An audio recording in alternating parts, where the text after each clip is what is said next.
Hello friends, இன்றைக்கி நம்ம இந்த வீடியோவில் நல்ல டேஸ்டியான ஒரு snacks recipe masala cheese toast எப்படி பண்ணுறதுன்னு பார்க்கலாம்.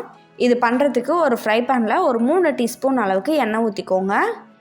எண்ணெய் நல்லா சூடான பிறகு அதில் 2 பொடியாக நறுக்கின வெங்காயத்தை சேர்த்துக்கோங்க. வெங்காயத்தை ஒரு 2 நிமிஷம் நல்லா வதக்கின பிறகு அதில் ஒரு கேப்சிகமாக பொடியாக நறுக்கி சேர்த்துக்கோங்க. கேப்சிகமையும் நம்ம ஒரு 2 நிமிஷம் வதக்கினா போதும்.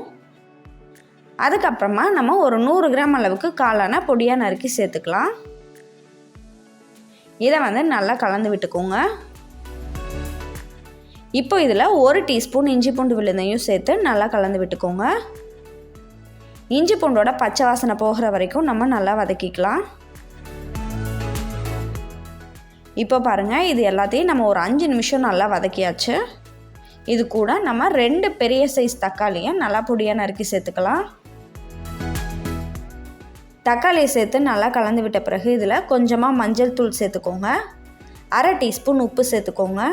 இதை நல்லா கிளறி விட்டுட்டு நம்ம ஒரு 5 நிமிஷத்துக்கு அப்படியே மூடி வச்சிடலாம். இப்போ பாருங்கள், தக்காளி நல்லா வதங்கிருச்சு. இது கூட 1/2 டீஸ்பூன் மிளகாய்த்தூள், 1/2 டீஸ்பூன் கொத்தமல்லி தூள், 1/4 teaspoon garam masala, 1/2 teaspoon chat masala, இது எல்லாத்தையும் சேர்த்து நல்லா வதக்கிக்கோங்க. இந்த மசாலாவோட பச்சை வாசனையெல்லாம் போகிற வரைக்கும் நல்லா கிளறி விட்டுக்கோங்க. இப்போ இதில் 1 டேபிள் ஸ்பூன் அளவுக்கு டொமேட்டோ சாஸ் சேர்த்து நல்லா கிளறி விட்டுறலாம். கடைசியாக ஒரு கொத்து கொத்தமல்லி இலையை தூவி நம்ம இதை இறக்கி வச்சிடலாம். அடுத்ததாக நம்ம இந்த பிரெட் டோஸ்ட்டுக்கு தோசைக்கல்லை நல்லா சூடு பண்ணிக்கலாம். கல் நல்லா சூடான பிறகு அதில் 1 டீஸ்பூன் அளவுக்கு பட்டர் சேர்த்துக்கோங்க. இப்போது இது மேலே நான் முக்கோணமாக கட் பண்ணி வச்சுருக்க ப்ரெட்டை இந்த மாதிரி வச்சு டோஸ்ட் பண்ணிக்கிறேன். தோசைக்கல் நல்லா பெருசாக இருக்கிறதுனால நான் 2 பிரெட் ஸ்லைசஸை ஒரே டைமில் நல்லா டோஸ்ட் பண்ணிக்கிறேன். 2 சைடும் நல்லா ப்ரௌன் கலர் வந்த பிறகு அதை எடுத்துருங்க.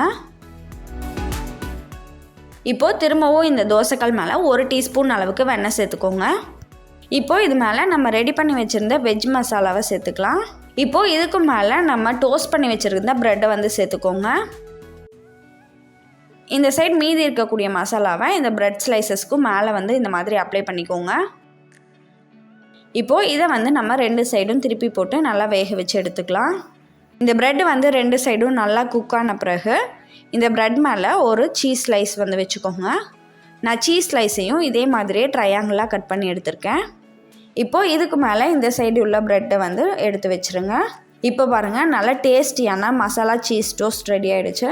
இதை கண்டிப்பாக நீங்களும் உங்கள் வீட்டில் ட்ரை பண்ணி பார்த்துட்டு உங்களோட ஃபீட்பேக்கை கமெண்ட்டில் சொல்லுங்கள். நன்றி.